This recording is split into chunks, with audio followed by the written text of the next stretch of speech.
मन इस पूरक पठन में मैं सब लोगों का हार्दिक स्वागत करती हूँ। तो बच्चों, यहाँ पर आज हम मन यह पूरक पठन देखने जा रहे हैं। तो यहाँ पर पूरक पठन जो आज तक हमने देखा वह गद्य के रूप में यानी कि पाठ स्वरूप का ही दूसरा भाग लगभग हमने आज तक देखा था। लेकिन पहली बार आज हम इस पूरक पठन को कविता के रूप में देखने जा रहे हैं। यह पूरक पठन ही है, इसे कविता नहीं कहा जा सकता। लेकिन बच्चों, यहाँ पर कविता के जैसे ही इसे प्रकट करने का तरीका है और यहाँ पर कुछ एक विचार यहाँ पर प्रस्तुत नहीं होता। यहाँ पर छोटी छोटी 3 पंक्तियाँ दी गई है मन इस पूरक पठन में। और ये जो छोटी छोटी 3 पंक्तियाँ हैं इसके अलग अलग अर्थ है। जितनी भी पंक्तियाँ हैं यहाँ पर, तो हर एक 3 पंक्तियों का अलग अर्थ निकलता है, जो अर्थ एक से दूसरे के बिल्कुल विरुद्ध नहीं कहा जा सकता। लेकिन यहाँ पर अर्थ बिल्कुल अलग है। यहाँ पर कोई एक विचार नहीं है। कविता में तरह तरह के विचार यहाँ पर विकास परिहार जी ने प्रकट किए हैं। सबसे ख़ास बात ये प्रस्तुत जो कविता रूप में हमें ये पूरक पठन आया है, यह जापान की लोकप्रिय विधा हाइकू पर आधारित है। तो बच्चों, आप कहोगे हाइकू का मतलब क्या है? तो यहाँ पर ये जापान की लोकप्रिय विधा है और इसे इस प्रकार प्रकट किया जाता है। फॉर एग्ज़ाम्पल बच्चों, यहाँ पर पहली 3 पंक्तियाँ हम देखेंगे। घना अंधेरा, चमकता प्रकाश और अधिक, यानी कि 5 7 5, यानी कि कुल मिलाकर 17 वर्ण के ढांचे में लिखी जाती है। तो इसका रूप यही होता है। जैसे कि घना अंधेरा कितने हुए? 5, घ 1, ना 2, अ 3, धे 4 और रा 5। इस प्रकार वर्ण का हिसाब लगाया जाता है। दूसरे पंक्ति में देखो बच्चों, 7 वर्ण आया है, चमकता प्रकाश। और तीसरी पंक्ति में और अधिक, यानी कि यहाँ पर भी 5। इस प्रकार 5 अधिक 7 अधिक 5, यानी कि कुल मिलाकर 17 वर्ण के ढांचे में यह कविता विधा लिखी जाती है और इसे ही हाइकू का नाम दिया गया है। यह विधा हिंदी साहित्य में स्वीकृति पा चुकी है, यानी कि इसे प्रकट करने के लिए या अभ्यास के रूप में इन्हें स्वरूप यहाँ पर स्वीकृत किया है, इसका स्वीकार किया गया है। इस विधा को विश्व की सबसे छोटी कविता का स्थान प्राप्त है। तो देखेंगे, देखते ही पता चलता है कि यहाँ पर छोटी छोटी पंक्तियाँ एकत्रित की गई है और इसीलिए इसे छोटा रूप माना गया है। लेकिन इसका अर्थ बहुत ही गहन और इसका अर्थ बहुत ही अर्थपूर्ण होता है, जो कि आज हम देखने ही वाले हैं। इस कविता में कवि ने 3 छोटी पंक्तियों में अलग अलग घटनाओं को सुंदर ढंग से पिरोया है। तो यहाँ पर घटनाएं, मैंने पहले भी कहा कि 3 छोटी छोटी पंक्तियाँ हैं, लेकिन 3 का अलग, दूसरे 3 का अलग, तीसरे 3 का अलग, चौथे 3 का अलग। इस प्रकार जितनी भी यहाँ पर जो हाइकू के रूप में जो हमारे सामने जो इसका रूप आया है, वह सारी की सारी घटनाएं अलग अलग है, यानी कि इसका अर्थ अलग अलग निकलता है। कोई एक विचार यहाँ पर कवि का या लेखक का प्रस्तुत नहीं होता है। तो अलग अलग विचार यहाँ पर प्रस्तुत किए गए हैं, वो ही जीवन से संबंधित ही है। और प्रस्तुत कविता की यह अपनी खास विशेषता है, इसीलिए इसे पढ़ने में तथा इसे लिखने में, अर्थ समझने में बहुत ही आनंद मिलता है, एक अलग आभास मिलता है। इसीलिए बच्चों, पहली बार हम आज इस पूरक पठन को देखेंगे जिसका नाम है मन और जिसके लेखक है विकास परिहार। तो बच्चों, यहाँ पर पद्य संबंधी में पढ़ती हूँ, सब लोग ध्यान दो। यहाँ पर किताब में पेज नंबर 15 पर। यह जापान की लोकप्रिय काव्य विधा है। हाइकू विश्व की सबसे छोटी कविता कही जाती है। तो यहाँ पर कविता का रूप यहाँ पर हाइकू को दिया गया है, लेकिन यहाँ पर तुम लोगों को पूरक पठन के रूप में वह आया है। 5वें दशक से हिंदी साहित्य ने हाइकू को खुले मन से स्वीकार किया। हाइकू कविता 5, 7, 5 यानी कि 17 वर्ण के ढांचे में लिखी जाती है। प्रस्तुत हाइकू में कवि ने अपने अनुभव और छोटी छोटी विभिन्न घटनाओं को अर्थवाही सीमित शब्दों में प्रस्तुत किया है। तो देखो बच्चों, सीमित शब्दों में एक बड़ा अर्थ प्रकट करना ये कोई छोटी बात नहीं है। लिखना छोटा, लेकिन अर्थ उसमें गहन पाना या बड़ा पाना, ये अपने आप में एक कवि की विशेषता बतलाती है। और इसी विशेषता को मद्देनज़र रखते हुए यहाँ पर हाइकू को स्वीकार किया गया है। तो बच्चों, आज हम देखेंगे मन पूरक पठन। और यहाँ पर तुम लोगों को एग्ज़ाम में कोई भी 4 यहाँ पर क्या आ सकते हैं, 4 यहाँ पर, जैसे कि फॉर एग्ज़ाम्पल घना अंधेरा चमकता प्रकाश और अधिक, करते जाओ पानी की मत सोचो जीवन सारा, जीवन नैया मझधार में डोले संभाले कौन, रंग बिरंगे रंग संग लेकर आया फागुन। इस प्रकार तुम्हें 4 पदों में तुम लोगों को परीक्षा में यह रूप आएगा, और इस 4 पदों का तुम्हें अर्थ यहाँ पर क्या होगा, लिखना होगा। तो बच्चों देखेंगे यहाँ पर मन पूरक पठन स्टार्टिंग से। घना अंधेरा चमकता प्रकाश और अधिक, इसका अर्थ देखेंगे। घना अंधेरा चमकता प्रकाश और अधिक, तो पढ़ते ही हमें इसका अर्थबोध नहीं होता है, लेकिन जब हम इसके तहत तक जाएंगे तो इसका अर्थ इस प्रकार है बच्चों। जब अंधेरा घना होता है, यानी कि बहुत ज़्यादा रात का समय उसे हम घना अंधेरा कहते हैं, तब प्रकाश और अधिक चमकता है। ये तो सही है बच्चों कि जब काला घना अंधेरा हो और उसमें कोई प्रकाश की किरण हो या प्रकाश का दिया हो तो वह अधिक चमकता है। अर्थात जब प्रतिकूल परिस्थितियाँ घने अंधकार के रूप में हमें घेर लेती हैं, तब वहीं से एकाएक प्रकाश की किरणें फूट पड़ती है। यह पहला विचार लेखक ने बहुत ही महत्वपूर्ण विचार, जीवन रूपी विचार, प्रकाशमयी विचार हमारे सामने प्रस्तुत किया है। जब हमारे जीवन में घनघोर अंधेरा छाया हुआ होता है, प्रकाश की कोई किरण नज़र नहीं आती है और हम डूबते जाते हैं, तो यहाँ पर लेखक कहते हैं कि ऐसा बिल्कुल भी नहीं है। जब घनघोर अंधेरा होता है तो वहाँ पर प्रकाश की किरण ज़रूर फूटती है, यानी कि उसमें से हमें नया रास्ता ज़रूर मिलता है, और यही इसका अर्थ है। दूसरे पद के ओर मुड़ेंगे बच्चों। करते जाओ पानी की मत सोचो जीवन सारा, यहाँ पर भी बहुत सुंदर अर्थ। हमें पूरा जीवन काम करते रहना चाहिए। करते जाओ, पानी की मत सोचो, कि हमें संपूर्ण जीवन कर्म करते रहना है। यह नहीं सोचना है हमें कि इसके बदले में हमें क्या प्राप्त होगा, क्या हमें फ़ायदा होगा, यहाँ पर क्या मुनाफा होगा, इसके बारे में स्वार्थी विचार हमें बिल्कुल नहीं करना है।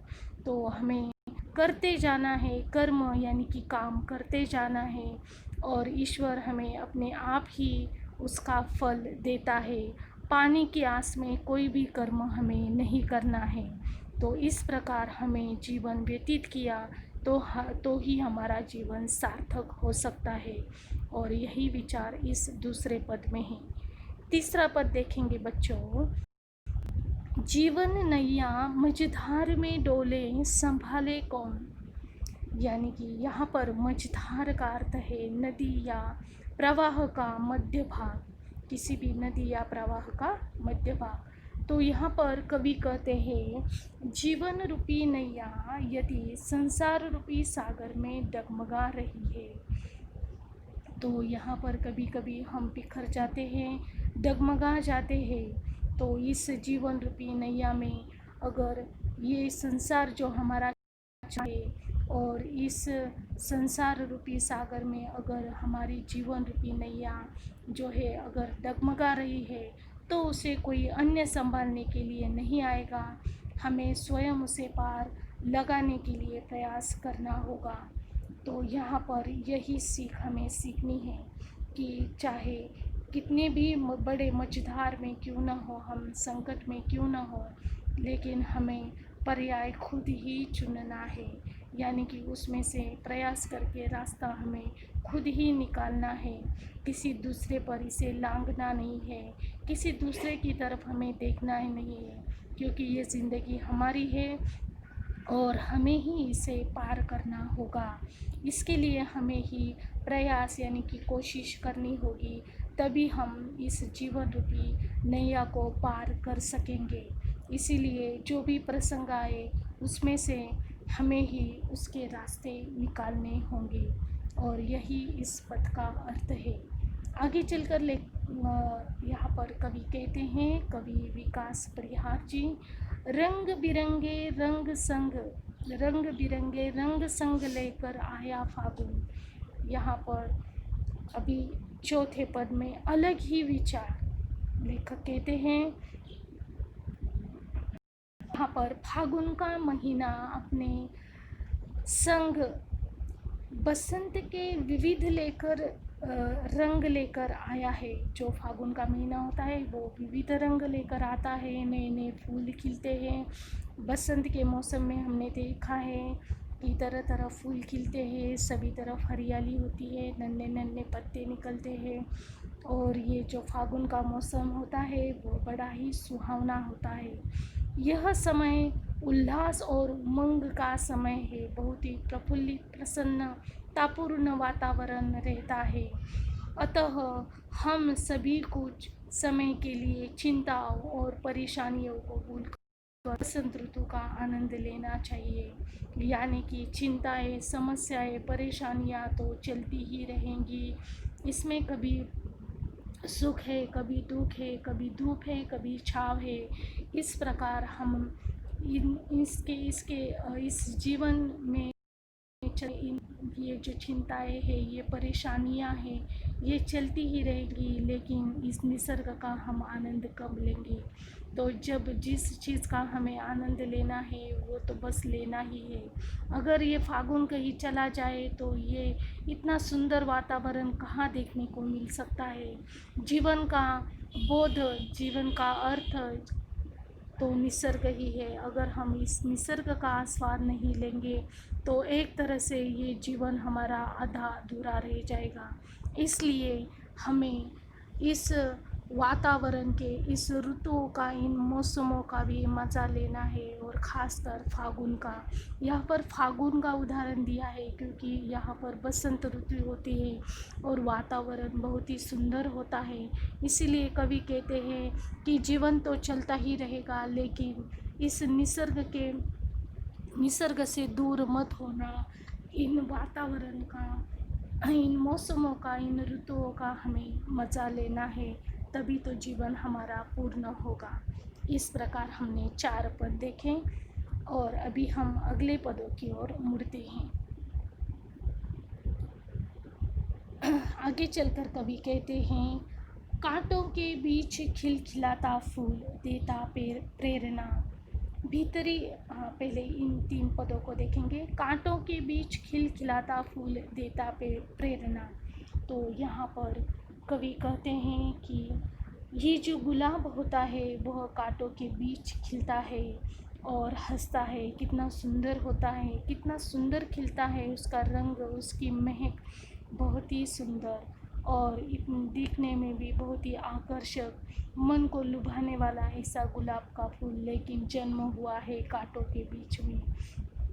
वह हमें हर पल प्रेरणा देता है कि परेशानियों से घबराए बिना अपना काम करते जाना है। जिस प्रकार मेरे आसपास कांटे बिछे हैं, उसी प्रकार तुम लोगों की भी आज परेशानियां घिर गई है, चिंताएं हैं, लेकिन उनकी परवाह न करते हुए केवल अपना कर्म करते जाना है, और ये कांटे अपने आप ही दूर हो जाएंगे और हमारा अस्तित्व कायम रहेगा।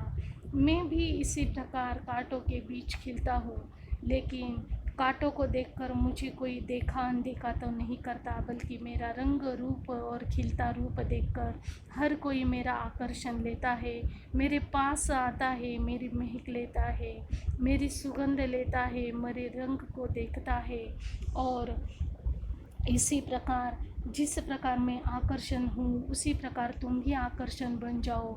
इन परेशानियों को भूलो, केवल कर्म करते जाओ। अच्छे कर्म ही तुम्हारे पास सारी चिंताएं मुक्त कर देंगी और तुम्हारी परेशानियां भी ढल जाएगी, दूर हो जाएगी। केवल कर्म करते जाओ, परेशानियां अपने आप ही दूर होती जाएगी। इस प्रकार गुलाब फूल का सुंदर उदाहरण यहाँ पर विकास परिहार जी ने दिया है। आगे चलकर वे कहते हैं, भीतरी कुंठा आँखों के द्वार से आई बाहर। कुंठा यानी कि घोर निराशा जो हमारे मन में होती है। कभी कभी हम निराशा लेकर बैठ जाते हैं और वो अंदर की होती है, जो किसी को दिखाई नहीं देती, लेकिन हमारे मन में उसकी कश्मकश होती है, उसकी निराशा फैली हुई होती है। आँखों के द्वार से आई बाहर, तो इसका अर्थ देखेंगे बच्चों। कुंठा का अर्थ है घोर निराशा। तो यहाँ पर कवि कहते हैं कि जब नेत्रों से अश्रु बहते हैं, तो यह मानना चाहिए कि मन की कुंठा नयन रूपी द्वार से बाहर आ रही है।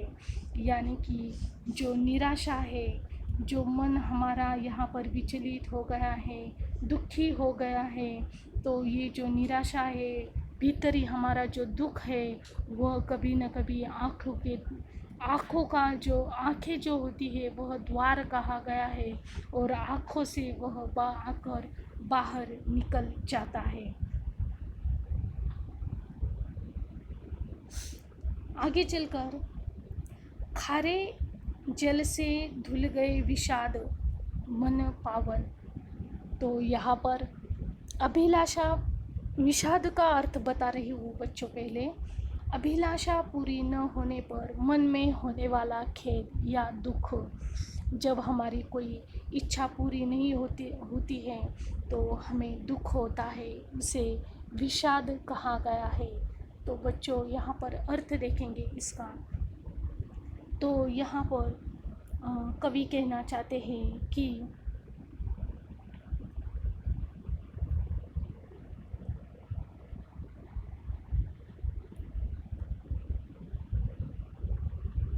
जब नेत्रों से अश्रु बहते हैं, तो यह समझना चाहिए कि आंसुओं के खारे जल के साथ मन का संपूर्ण विषाद धुल गया है और मन पहले के समान पावन हो गया है। यानी कि जो हमारा दुख होता है, वो नेत्रों से ही बाहर आ जाता है। और एक तरह से ये ज़रिया भगवान ने बनाया है। आँखें इस प्रकार बनाई गई है कि देखने का काम तो करती ही है, बल्कि हमारे दुख को भी धो डालती है। हमारे आँखों में आंसू कब आते हैं? जब हमें बहुत बड़ा दुख हो जाता है और हम दुख से घिरे हुए होते हैं, तब जाके हमारी आंखें भर आती है। और ये जो आंखें हैं, वह बहने का काम करती है। और यहाँ पर कवि कहते हैं कि मानो हमारा मन इस अश्रु से फिर से धुल गया है और हम पहले जैसे पावन हो गए हैं। तो इसे भूलना होगा और फिर से हमें अपने पटरी पर आना होगा, यही इसका अर्थ है। आगे, मृत्यु को जीना जीवन विष पीना है जिजीविषा। तो यहाँ पर जिजीविषा का मतलब है जीवन के प्रति आसक्ति।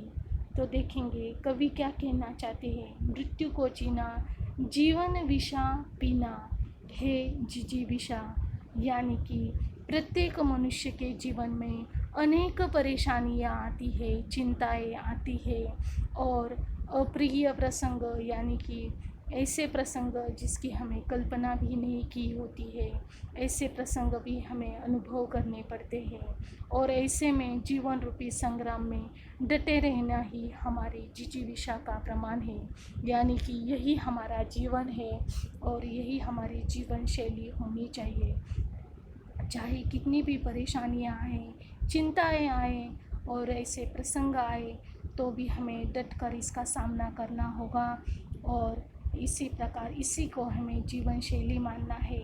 जीवन के प्रति जो आसक्ति है, इसका यही अर्थ है, यानी कि जिजीविषा का उसे नाम दिया है और यही हमारी जिजीविषा का प्रमाण है।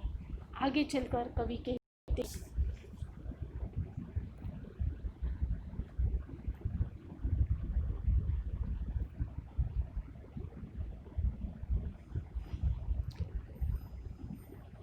तो बच्चों यहीं पर हम मन यह पूरक पठन को समाप्त करते हैं। भाग 2 में हम इसका अगले पदों का अर्थ देखेंगे। आज के लिए इतना ही। Thank you students.